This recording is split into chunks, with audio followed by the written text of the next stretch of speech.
Bismillahirrahmanirrahim. Assalamu alaikum. Welcome back to EU Study Verse.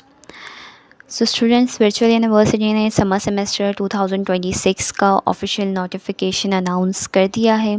अगर किसी वजह से आप किसी सब्जेक्ट में फ़ेल हो गए हैं या आप अपने CGPA इम्प्रूव करना चाहते हैं तो ये समर सेमेस्टर आपके लिए एक बहुत अच्छा मौका है और बहुत अच्छी अपॉर्चुनिटी है।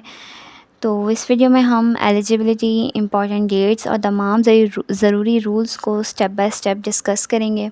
इसलिए वीडियो को एंड तक ज़रूर देखिएगा ताकि कोई भी इम्पॉर्टेंट इन्फॉर्मेशन आपसे मिस ना हो। तो सबसे पहले हम समझते हैं कि समर सेमेस्टर होता क्या है।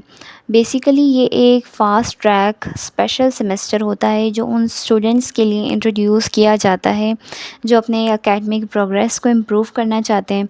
इस सेमेस्टर के थ्रू आप अपने फेलिंग ग्रेड्स क्लियर कर सकते हैं, डी ग्रेड को इम्प्रूव कर सकते हैं और अपनी डिग्री को टाइम पर कंप्लीट करने की तरफ एक और स्टेप ले सकते हैं बिना अपना साल वेस्ट किए हुए। यानी अगर आपने इस अपॉर्चुनिटी को सही तरह यूटिलाइज़ किया तो आप अपना काफ़ी वैल्यूएबल टाइम सेव कर सकते हैं। अब आते हैं हम सबसे इम्पॉर्टेंट सवाल पर कि समर सेमेस्टर में इनरोलमेंट कौन कौन कर सकता है, यानी कौन कौन से स्टूडेंट्स इस समर सेमेस्टर में इनरोल कर सकते हैं। तो सबसे पहली बात कि ग्रेड रिक्वायरमेंट की, यानी आप सिर्फ उन्हीं सब्जेक्ट्स में इनरोलमेंट कर सकते हैं जहां आपको F या D ग्रेड मिला हो। दूसरी बात है क्रेडिट आवर्स लिमिट की। समर सेमेस्टर में आप मैक्सिमम 6 क्रेडिट आवर्स यानी तकरीबन 2 सब्जेक्ट में ही इनरोल कर सकते हैं, क्योंकि एक सब्जेक्ट आपका 3 क्रेडिट आवर्स का होता है। And the third important thing is जो सब्जेक्ट्स आप इस वक्त स्प्रिंग 2026 सेमेस्टर में ऑलरेडी स्टडी कर रहे हैं उन्हें आप समर सेमेस्टर में दोबारा इनरोल नहीं कर सकते। सबसे पहले उनका रिज़ल्ट आने का आपको वेट करना होगा। And the last point is, अगर आप स्प्रिंग 2026 के न्यू स्टूडेंट हैं, यानी कि बैच 260 के आप न्यू स्टूडेंट्स हैं, तो अनफॉर्चुनेटली आप समर सेमेस्टर के लिए एलिजिबल नहीं हैं। इस समर सेमेस्टर में सिर्फ वही स्टूडेंट्स एलिजिबल हैं जो कि अपने पिछले सेमेस्टर्स में F या D ग्रेड ले चुके हैं और उस ग्रेड को अपने इम्प्रूव करना चाहते हैं। नेक्स्ट हम देखते हैं कि स्क्रीन पर आप इस इंफॉर्मेशन को और भी इजीली कंपेयर कर सकते हैं। एलिजिबल स्टूडेंट्स यानी कि वो हैं जो पहले से यूनिवर्सिटी में इनरोल्ड हैं और अपने F ग्रेड्स क्लियर या D ग्रेड्स इम्प्रूव या अपनी डिग्री को टाइमली कंप्लीट करना चाहते हैं। और इन एलिजिबल स्टूडेंट्स में स्प्रिंग 2026 के न्यू फ्रेशर्स यानी कि बैच 2602 और वो स्टूडेंट्स शामिल हैं जो इसी सब्जेक्ट को अभी करंट स्प्रिंग सेमेस्टर में ऑलरेडी स्टडी कर रहे हैं। तो एलिजिबल स्टूडेंट्स से वही हैं जिनके F या D ग्रेड्स हैं और वो उसको क्लियर या इम्प्रूव करना चाहते हैं। और इन एलिजिबल स्टूडेंट्स वो होंगे जो अभी अपने जो है स्प्रिंग 2026 के न्यू फ्रेशर्स होंगे जिन्होंने अभी इसी बैच में 26 की बैच में उन्होंने एडमिशन लिया होगा, तो वो इस समर सेमेस्टर में इनरोल नहीं हो सकते। नेक्स्ट हम बात करते हैं कि सबसे इम्पॉर्टेंट चीज़ की, यानी कि समर सेमेस्टर की डेट्स। यानी इन डेट्स को कहीं नोट डाउन कर लें ताकि बाद में आपसे कोई डेडलाइन मिस ना हो।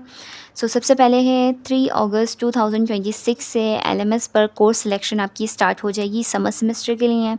एंड 13 अगस्त 2026 ऐड ड्रॉप या रिप्लेस करने की लास्ट डेट होगी, यानी कि ये लास्ट डेट होगी जिसमें आप अपने सब्जेक्ट को या तो ऐड कर सकते हैं या तो जो आपने सेलेक्ट किए उन्हें ड्रॉप कर सकते हैं या उसके बजाय किसी और सब्जेक्ट को सिलेक्ट कर सकते हैं, यानी कि रिप्लेस कर सकते हैं। उसके बाद 17 अगस्त 2026 से समर सेमेस्टर की क्लासेस ऑफिशियली स्टार्ट हो जाएंगी और 12 और 13 सितंबर को आपके मिड टर्म एग्ज़ाम्स को कंडक्ट किया जाएगा। अब हम देखते हैं रिमेनिंग एकेडमिक स्केड्यूल को। मिड टर्म एग्ज़ाम्स के बाद 3 और 4 मींस के 3 और 4 अक्टूबर को आपके फ़ाइनल टर्म एग्ज़ाम्स होंगे। और अगर आप सब कुछ स्केड्यूल के मुताबिक कर रहे हैं तो 7 अक्टूबर 2026 को समर सेमेस्टर का ऑफिशियल रिज़ल्ट आपका अनाउंस कर दिया जाएगा। यानी देखा जाए तो ये सिर्फ तकरीबन 2 महीने का फास्ट ट्रैक सेमेस्टर होगा, इसीलिए शुरू से ही कंसिस्टेंसी और प्रॉपर प्लानिंग बहुत ज़्यादा ज़रूरी होगी। तो अब कुछ बात करते हैं हम बहुत इंपॉर्टेंट गाइडलाइंस की, जो भी हाँ जो मैं आपको बता देती हूँ, आप ये जान लें।